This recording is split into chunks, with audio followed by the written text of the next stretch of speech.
waaw dañu ñëwoon tey pour def remise diplôme TDS yi techniciens yi ci département Vélingara dañu ñëwoon tey pour def remise aussi des diplômes xale yi def nañ seen formation bu pare comme nag jàpp leen ñi nekk fii ni tey ñoom ñoo ñëwoon def tey formation bi ça a duré au moins 4 jours donc lépp la ñu war a xam ci TNT ci maanaam montage lépp jàng nañ leen ko donc ñoom actuellement ils sont habilités ku leen soxla war nga xam ne fan ngay dem ak ñan nga mën a woo donc loolu moo doon but bi TNT nag TDS moom moo ko initié maanaam TNT moom mooy numérique bu génn bu bees bu Sénégal donc nous sommes en présence de l'adjoint au maire mi ngi fii comme ça moom après dina si def discours am ñaaxaat gone yi aussi ngeen xam ni lii ñu leen jox nii mérite ngeen ko donc na ngeen ci def seen fula def seen fayda te xam ni yéen ñëpp benn ngeen gën a sudeewu góorgóorlu te xam ne lii ni commencement la mais du fin donc vous restez soudés nangu def formation yi boo leen fi jógee aussi yeneen module mën nañoo présenter wu aussi ngeen ñëw fi loolu am na solo trop formation dafa am solo ci xale mooy mise à niveau même boo defee formation par du jeex mooy da ngeen def ce qu'on appelle mise à niveau yi nag mooy à tout moment day am lu bees lu génn loo xam ne dafa leen di rëcc boo leen ñëwee defaat ay formation moom mooy tax ngeen nekkat à jour donc yooyu na ngeen ci bàyyi xel lii nag ngeen tàmbale ni tey na nekk un commencement su deewule leen nekk leen benn xam leen ni yéen en tant que technicien yéen war a mën dimbali seen bopp yéen ku si nekk bu amee problème war na mën dimbali moromam loolu daf ci am solo donc technicien loolu mooy rôle am technicien bon ci biir formation bi aussi xam naa jàngal nañ leen aussi nan ngeen di duggee ci ay kër ngeen di dugg kër jàmbur ngeen di dugg kër jàmbur boo si duggee dafa xam dafa noo fay duggee da am noo fay génnee na nga yem fañ la yemloo na nga dugg fa war a dugg soo ñëwee dugg bu la dara intéressé si kër gi montage moo la intéressé defoo sa montage gën dem sa yoon vous savez la famille sénégalaise nu mu mel waaw ak lu mu loo parenté moom dara intéressé wu parce que man si métier bi laa nekk yàgg naa ci xam naa lu technique gis naa ñu bari ñu am problème ci kër donc comme xam naa yéen ngi soom dugg ci mbir mi te xamu leen donc dinaa leen ko wax il faut faire très attention yéen doo leen doon liggéey koo xam da ngay toog benn place da ngeen di dem ci ay kër donc ku dem ci kër da ngay am comportement bu normal mën a wax ak nit ñi nangu lañ même bu ñu la tooñee nangul yoo xam ne liggéey moo la fi andi te fexe ba def ci liggéey nga dem si yoon loolu moom maa ngi leen koy ñaax bon dool aussi di encourager di ñaan suñu borom bon lii mu doon un commencement mais bu mu doon benn fin ngeen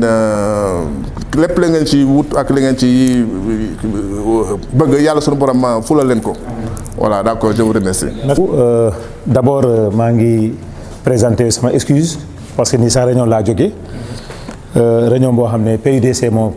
koy présider préfet muy foofu ci salle bi dama excuse quelques minutes pour ñëw participer vraiment à la fin de la formation. maa ngi wax ci tuuru maire Vélingara d'abord di remercier Ahmed ci farlom ci fulla ak fayda bu mu def formation bi ak góorgóorlu bu mu def ba formation bi yegsi fu mu yegsi donc ci tuuru maire bi ñu ngi lay gërëm bu baax a baax maa ngi sant aussi les jeunes vraiment pour le dynamisme parce que bi ñu doon commencé formation bi maa ko ubbi woon am na li ma la ñaaxoon gis naa pratiquement tous les jeunes kenn absenté wul donc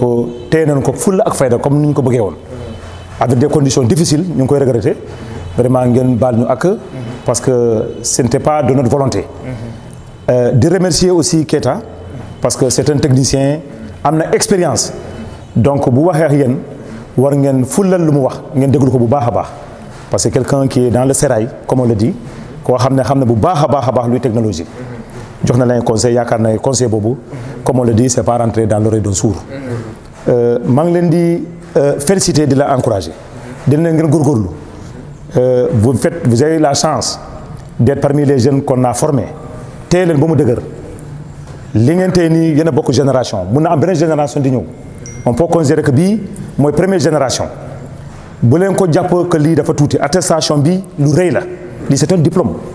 te xam ngeen ne foo mënti dugg diplôme leen lay laaj mën naa lii lay def attestation kayit boo ko wër administration kayit la xam et ma profité occasion pour ne leen Vélingara am na léegi ce qu'on appelle le pôle emploi am na fii bokk na ci formation bi wax naa ko waroon naa ànd ak moom fii pour mu gis parce que genre jeunes yi lañ soxla pour réinsérer leen dans le tissu social li ma leen di wax mooy ngeen profité boo leen fi jógee ku nekk na dem ci pôle emploi mu nga bindu parce que maintenant c'est une nouvelle plateforme bu ñëw mënuñu jàppale kenn bindoo ci plateforme bi et c'est gratuit te déjà yéen vous avez une information de base parce que mënoo dimbale nit amul lu mu mën a def donc te on vous a capacité te même boo xoolee école bi la pédagogie a changé ce n'est plus les apprentissages l'ivresse la yoo xam ne dañ lay jàngal ñi ngay réciter leçon et cetera léegi da ngay man le curriculum de vitae la ñuy wax c'est-à-dire l'objectif par les compétences nit il faut que nga am li nga man pour ñu mën laa jàppale parce que dañoo dem ci benn constat da nga gis koo xam ne am na bac scientifique def toutes les grandes universités benn lampe panne ci këram